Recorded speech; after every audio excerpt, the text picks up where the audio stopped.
ગેરકાયદેસર બનેલી 3 મદ્રેસાને તોડી પાડવામાં આવી છે. કચ્છના ખાવડામાં ગેરકાયદેસર બનેલી 3 મદ્રેસાઓ પર બુલડોઝર ચલાવીને તેને તોડી પાડવામાં આવ્યું છે. કચ્છ અને જામનગરમાં સર્વે અને નકશાનો અભ્યાસ કરાયો હતો. પછી તંત્રએ પોલીસને સાથે રાખીને બુલડોઝર ફેરવ્યું હતું. જામ કુનરિયા અને કુરન ગામમાં આ કાર્યવાહી કરવામાં આવી હતી. કચ્છમાં હજુ પણ ગેરકાયદેસર દબાણો દૂર કરવાની કાર્યવાહી ચાલુ રહેવાની છે. જામનગર અને દ્વારકામાં પણ દબાણો દૂર કરવાની કાર્યવાહી થઈ રહી છે.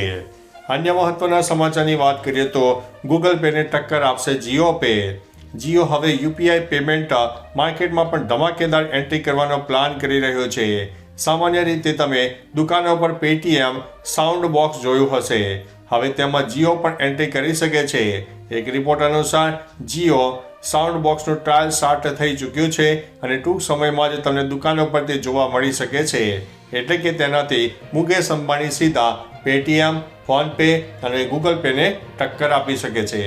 અન્ય મહત્વના સમાચારની વાત કરીએ તો ભારત જોડો ન્યાય યાત્રા નેત્રંગ પહોંચી છે. રાહુલ ગાંધીની ભારત જોડો ન્યાય યાત્રા ભરૂચમાંથી નર્મદા જિલ્લામાં પ્રવેશી ચૂકી છે. યાત્રાની નેત્રંગમાં પ્રવેશી છે. રાહુલ ગાંધીએ લોકોનું અભિવાદન ઝીલ્યું હતું. આપ પાર્ટીના ભરૂચના લોકસભાના ઉમેદવાર ચૈતર વસાવા અને ગોપાલ ઇટાલિયા સહિતના હજારો કાર્યકર્તાઓએ તેમનું સ્વાગત કર્યું હતું. ડીજે તેમજ ઢોલ નગારા સાથે લોકો રાહુલ ગાંધીને આવકારવા માટે આવ્યા હતા અને યાત્રાનો 3જો દિવસ પણ સંપન્ન થયો છે. તો ચાલો મિત્રો, ફરીથી દેશ અને દુનિયાના સુપરફાસ્ટ સમાચાર લઈને મળતા રહીશો. ત્યાં સુધી અમને રજા આપશો. નમસ્તે.